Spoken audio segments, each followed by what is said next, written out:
welcome you, and we are really thankful that you are here spectate today's event, wherein children from our school as well as from different schools have come over here to showcase their talents in STEM, math, science and robotics.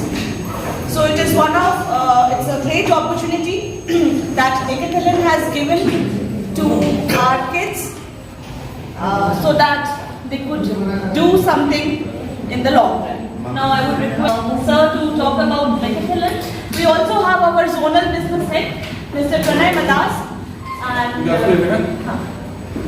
Sir, please to talk about. Good afternoon everyone, thanks for coming here. So this event, Mekathlon, is an international science and robotics competition which we are hosting across 6 cities in India, and the grand finale will happen in Bangalore. We are expecting to get some other countries participants also, which includes participants from Sri Lanka, Malaysia and Nepal as of now when I am talking. This competition is solely based on how we can promote STEM learning in school education system as rated by CBSE before, and also as incorporated by the other institutions also, be it non-government or government institutions. What we are trying to achieve through this is a very simple aspect. Can we teach STEM, which is science, technology, engineering and math, in a way that was not taught before, and it is more practical and more skill oriented rather than just the bookish knowledge. So what you see today in this place is part of a fusion of two things, science and robotics. So robotics is generally technology and engineering mostly.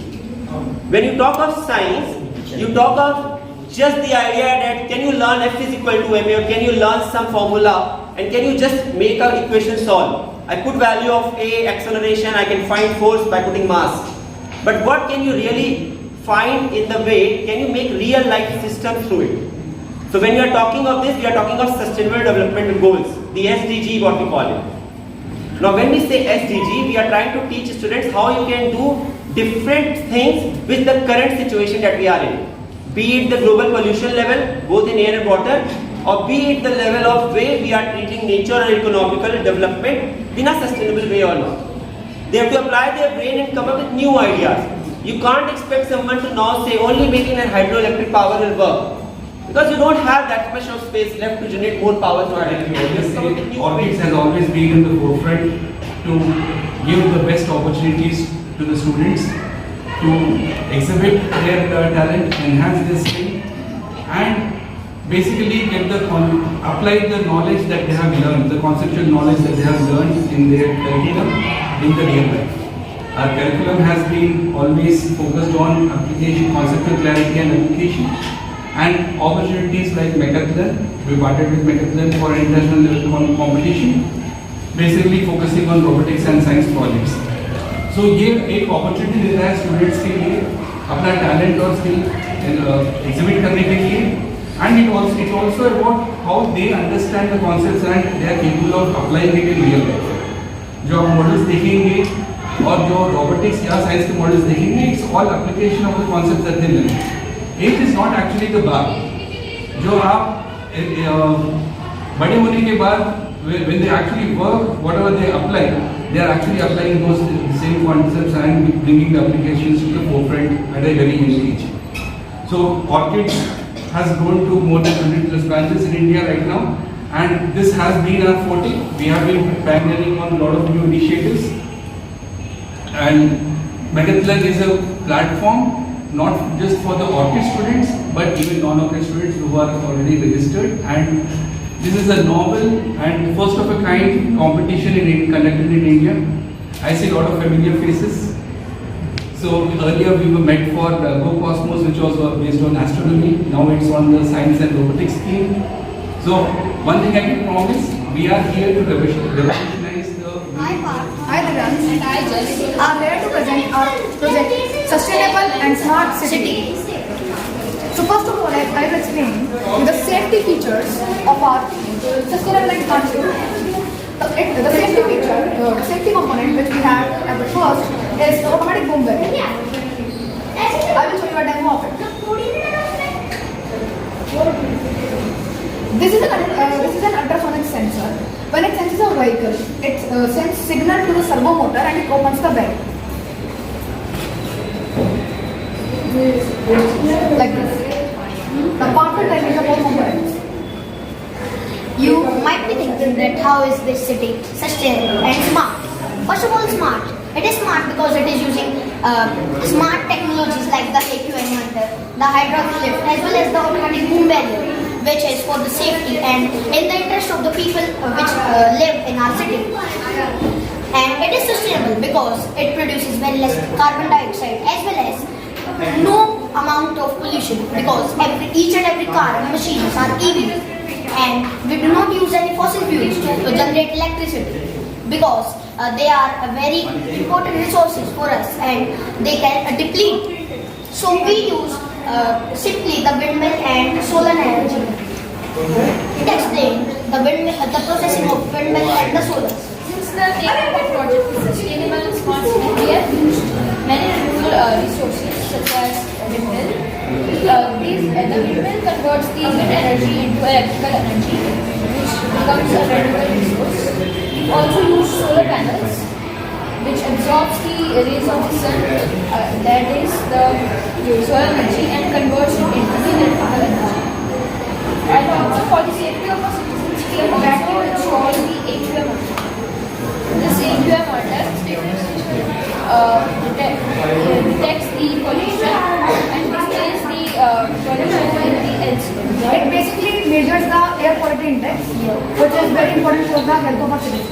And the maximum air quality, which is not good for our, which is good for our human beings, is below 100. So, if this AQM monitor, if it gives a reading about 100, we will immediately take actions towards it. This is our windmill project. It displays how the use of windmill is expected to create energy. And now, after we turn on these windmills,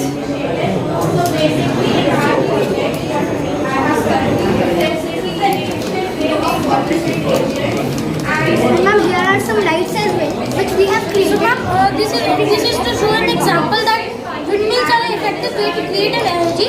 And the windmills were invented in the early 700 to 980s.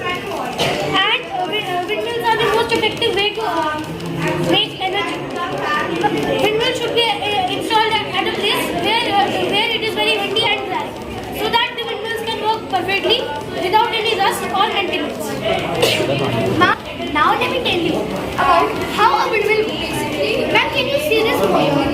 It basically in a windmill, in a real windmill, as you all know, a real windmill is very hard and steady. It creates a good and powerful energy which can light up 25 to 26 houses at one time. Only one windmill. As we gave a small example, let's go with this one. So because we didn't have wind here, so we used this battery over here. And same in this, for making it, we used some on-off switches. We connected it with the battery holders in which batteries are already inserted. And now if we turn this off, it will work, and if we turn this off, so as you have seen, it will stop. Now if we turn this off, the same will happen. We have done with the same mechanism over here. So ma'am, that was all about our program. These windmills can also produce 20,000 megawatts of electricity at one time, which is enough to cover 27 to 30 houses at the same time. Where do you get this idea to make? Ma'am, we got it from watching observing the windmills placed in India. We went to Tamil Nadu and Gujarat to actually observe these windmills and the technology.